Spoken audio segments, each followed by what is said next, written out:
কিভাবে জার্নালিস্টরা সত্যিকার অর্থে মানুষজনকে জঙ্গি ট্যাগ করে তাকে কিলিংয়ের বৈধতা দিয়েছে অনেকে।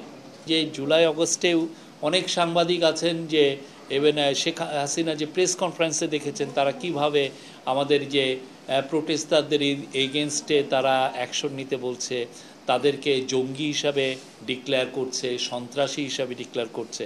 আমাদের সংবিধানে ফ্রিডম অফ স্পিচটা ওয়েল প্রোটেক্টেড। এটা আপনি যদি সংবিধানের বিভিন্ন ধারা দেখেন সেখানে খুবই ভালো স্পষ্ট ভাষায় লেখা আছে। এটাই মূল ইস্যু, অত ডিটেল তো আর সংবিধানে থাকে না।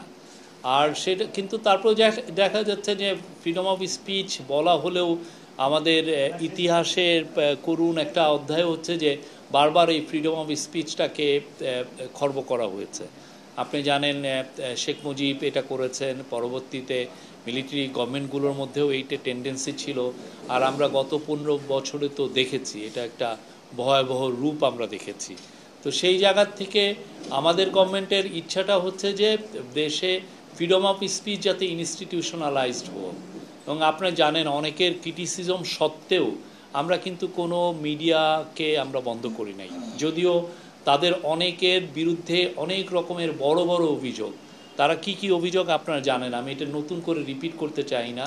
বাট আপনারা দেখেছেন ইভেন যে জুলাই আগস্টেও অনেক সাংবাদিক আছেন যে ইভেন শেখ হাসিনা যে প্রেস কনফারেন্সে দেখেছেন তারা কিভাবে আমাদের যে প্রোটেস্টারদের এগেনস্টে তারা অ্যাকশন নিতে বলছে, তাদেরকে জঙ্গি হিসাবে ডিক্লেয়ার করছে, সন্ত্রাসী হিসাবে ডিক্লেয়ার করছে। এই সাংবাদিকরা কেউ কেউ এখন বিভিন্ন পদে আছেন, তারা বিভিন্ন পদে আছেন, আমরা জানি, আমরা দেখছি। কিন্তু কথা হচ্ছে এই প্রোটেস্টটা আপনাদের তরফ থেকে আসা উচিত। বাংলাদেশে জার্নালিজমটা পরিশুদ্ধ হোক, কেউ যেন চামচামি জার্নালিজম না করে। আপনি চামচামি জার্নালিজম করে কারো কোনো ফায়দা হয় না। এতে হয়তোবা যেটা কারো পূর্বাচলের প্লট হয়, কেউ কেউ হয়তোবা বিদেশে তাদের ছেলে মেরে পাঠাতে পারেন। এবং দেখেন অনেক জার্নালিস্ট বিদেশে চলে গেছে। কেন বিদেশে গেছে? বিকজ সে টাকা, বিশাল পরিমাণ টাকা সে বিদেশে নিয়েছে। তার বিদেশের টাকাটার সোর্স, একটা জার্নালিস্ট কয় টাকা ইনকাম করে? আমি তো অনেক অনেক টাকা ইনকাম করতাম, কিন্তু তারপরেও তো দেখা যায় যে বেশি সেভিংস তো হয় না। তো অনেকে 300-400 কোটি টাকা বানিয়েছেন, এবং যাদের অ্যাকাউন্টসে যে নিউজগুলো আমরা দেখি যে অনেকগুলো টাকা। আমরা চাই যে জার্নালিজমের ফ্রিডম অফ স্পিচটা ইনস্টিটিউশনাল হোক। প্রত্যেকটা পত্রিকা, নিউজ ওয়েবসাইট, টিভি তাদের অবশ্যই মতাদর্শ থাকবে, কিন্তু রিপোর্ট যেগুলো করুক সেটা যেন প্রো পিপল হয়, মানুষের কথা বলে এবং পাওয়ারফুল পিপলকে অ্যাকাউন্টেবল করে।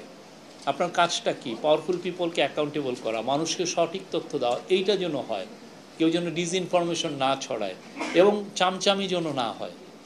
ভয়াবহ রকমের চামচামি হয়েছে গত 15 বছর, ভয়াবহ। এবং এটার জন্য আমরা একটা কাজ করছি যে আমাদের যে জার্নালিজমের যে ফেইলুর যেটা ছিল গত 15 বছরে, সেটা নিয়ে অলরেডি তো আমরা একটা কমিশন করেছিলাম, তারা একটা রিপোর্ট দিয়েছে ভালো। আপনারা সবাইকে আমি অনুরোধ করব এই রিপোর্টটা পড়তে, এটা অনলাইনে আছে।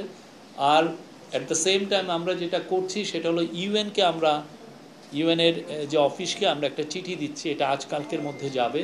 চিঠিতে আমরা বলছি যে তারা যেন একটা ইন্ডিপেন্ডেন্ট এক্সপার্ট নিয়ে এসে বাংলাদেশের জার্নালিজম কিভাবে ফেইলুর হয়েছে গত 15 বছর, হাসিনার 15 বছর, কিভাবে জার্নালিস্টরা সত্যিকার অর্থে মানুষজনকে জঙ্গি ট্যাগ করে তাকে কিলিংয়ের বৈধতা দিয়েছে অনেকে।